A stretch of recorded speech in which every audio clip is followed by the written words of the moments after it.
The wind swept down the avenues of New York City, carrying with it the smell of roasted nuts and the faint promise of winter. Near the southern edge of Central Park, taxis honked impatiently, and hurried footsteps echoed against tall buildings of glass and steel. But tucked between a pharmacy and a laundromat stood a small diner with a faded red sign, Harper's Grill. Inside, warmth wrapped around every customer like a blanket. The scent of grilled onions and fresh bread filled the air. Plates clinked, coffee poured endlessly. It was the kind of place where no one asked who you were, only what you'd like to eat. At a small table by the window sat Elena Martinez and her 2 children.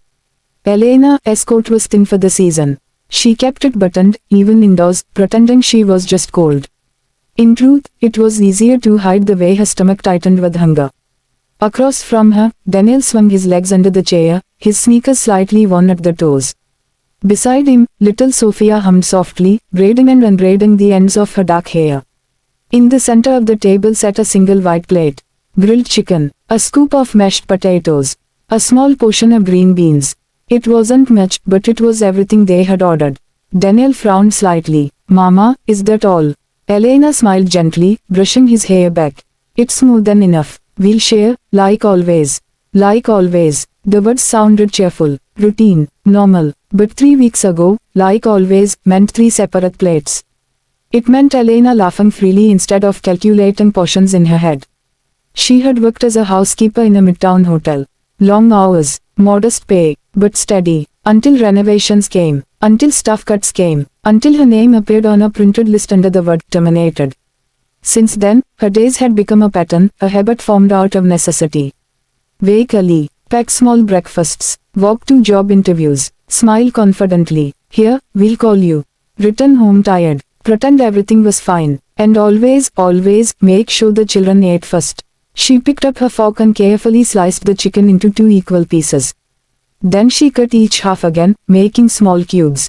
Precision mattered, fairness mattered. She slid more potatoes toward Daniel's side of the plate. Mama, Sophia whispered, noticing. You didn't take any. Elena lifted her fork and playfully tapped a green bean.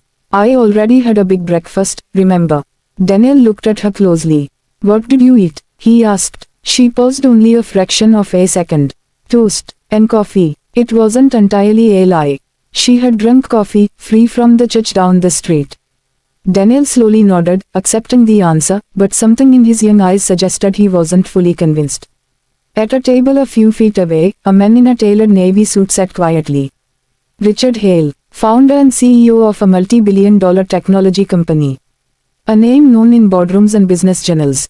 A man whose calendar was usually booked down to the minute. Yet here he sat, alone, staring at a perfectly cooked steak he hadn't touched. He hadn't planned to come here today. His driver had taken a wrong turn, and nostalgia had done the rest.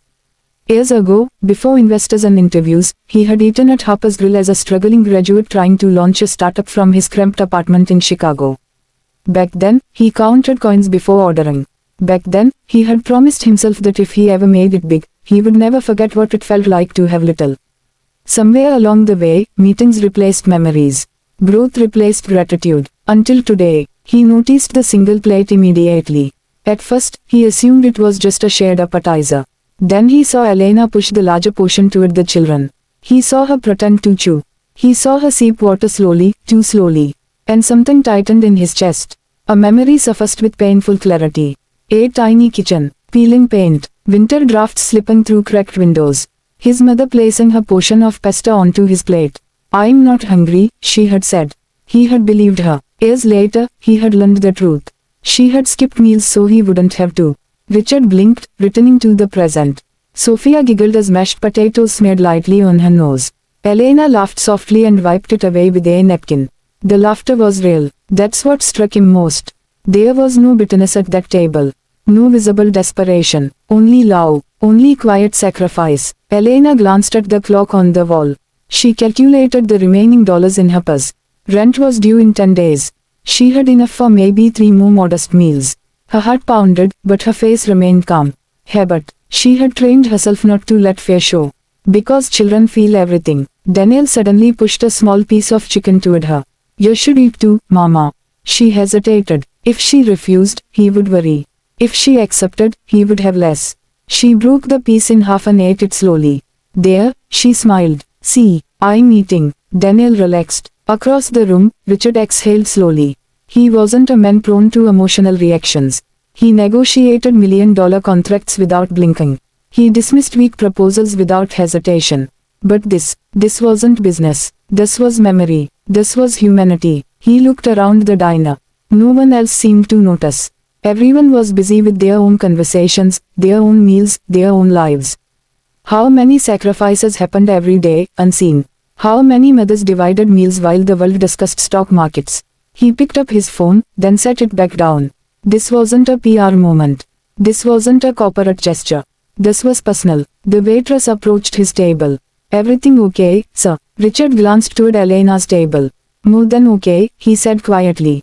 Actually, I'd like to do something. As Elena helped Sophia finish the last bite of mashed potatoes, she felt something she hadn't allowed herself to feel in days. Exhaustion. Not physical, emotional. The weight of pretending. The weight of hope. But she straightened her shoulders. Because tomorrow she would wake up early again. Tomorrow she would try again. Tomorrow she would protect her children's smiles again. That was her habit. And across the diner, Richard made a decision that would soon turn that ordinary afternoon into the beginning of something extraordinary. Because sometimes, the smallest table holds the biggest lesson. And sometimes, the quietest sacrifice echoes the loudest in another person's heart. The bell above the diner door chimed as a cold breeze slipped inside Harper's Grill. Elena was gathering napkins into a neat pile when the waitress returned, this time carrying 3 large plates. Grilled salmon, fresh bread, steaming soup. Elena blinked in confusion. I think there's been a mistake. The waitress smiled warmly. No mistake, ma'am. A gentleman asked to add this to your table. Daniel's eyes widened. First, Sophia clapped softly. Mama, look. Elena felt heat rush to her cheeks. She turned slowly, and saw him. Richard Hale stood a few steps away, no longer just another customer in a suit. There was something different in his posture now. Less distant, more human. He approached gently, as though afraid to embarrass her. I hope you're done, mind, he said. I remember what it's like to share one plate. The words weren't loud, but they landed heavily. Elena searched his face, not for pity, but for intention. You don't have to do this, she said quietly. I know, he replied. That's why I want to. There was sincerity in his eyes. Not charity, recognition. Daniel looked between them. Mama, who is he?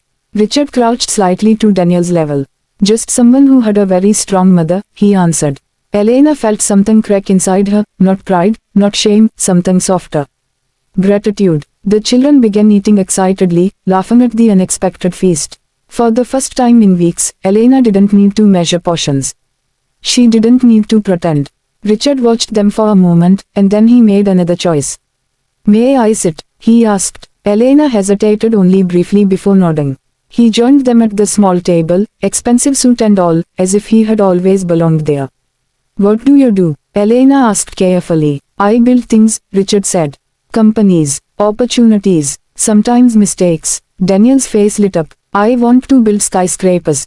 Richard smiled. That's a good dream. Do you build skyscrapers? Sophia asked innocently. Not exactly, he chuckled. But I help build futures. Elena studied him more closely now. There was something familiar about his face. She had seen it somewhere. And then it clicked. You're Richard Hale. He nodded slightly, almost embarrassed by the recognition. The billionaire, Daniel whispered. Richard gave a small shrug. That's just a number. Elena stiffened slightly. Pride tried to rise in her chest. She didn't want to look like a charity case in front of a powerful man. But before she could speak, Richard said something unexpected. When I was a child, he began quietly, my mother used to tell me that success isn't about how high you rise. It's about how many you lift with you. He glanced at the nearly empty first plate still sitting at the edge of the table. We've been very busy rising, he admitted. Today reminded me to lift. Silence settled, but it wasn't uncomfortable. It was understanding. Outside, the city rushed on, unaware that something significant was unfolding inside a small diner. Richard reached into his jacket pocket and pulled out a simple business card. Elena, he said gently, are you working right now? She hesitated. I was laid off. He nodded, as if he had already guessed. My company is opening a community outreach center next month. We provide job training, after-school programs, and meal support for families. Elena listened carefully, unsure where this was going. We need someone organized, someone responsible, Someone who understands what families actually need. Her heart began to pound. I don't have corporate experience, she said quickly. I'm not looking for corporate experience, he replied. I'm looking for character. Daniel looked up proudly at his mother. Sophia whispered loudly, Mama is the best at organizing. Richard smiled. I can see that. He slid the card across the table. Come see me tomorrow. No promises, just a conversation. Elena stared at the card as if it might disappear. Why me? She wondered. But deep down, she knew the answer. Because she had never stopped trying. Because even in struggle, she had kept her children fed. Because her habit of sacrifice had been seen. Richard stood to leave. As he walked toward the door, Sophia suddenly jumped from her chair and ran to him. Thank you, building man, she said, wrapping her small arms around his leg. The diner grew quiet for a moment. Richard froze, surprise. Then slowly, carefully, he placed his hand on her head. You're welcome, he whispered, his voice slightly unsteady. When he stepped outside into the cool New York air, something inside him felt lighter than it had in years. He had closed billion-dollar deals without emotion. But this felt bigger. Inside, Elena sat silently, staring at the business card. Daniel leaned closer. Mama, are we going to be okay? She swallowed the lump in her throat. For the first time in weeks, hope didn't feel forced. Yes, she said softly. I think we are. That night, after putting the children to bed, Elena sat by the window of their small apartment. The city lights flickered in the distance. She thought about pride, about fear, about opportunity. Her whole life, she had built the habit of surviving quietly. Maybe now it was time to build a new habit. Believing. The next morning, she would walk into a glass tower she had only seen from the outside. And a billionaire who had once been a hungry child would be waiting, not to save her, but to open a door. Because sometimes, change doesn't begin with millions of dollars. Sometimes, it begins with one shared plate.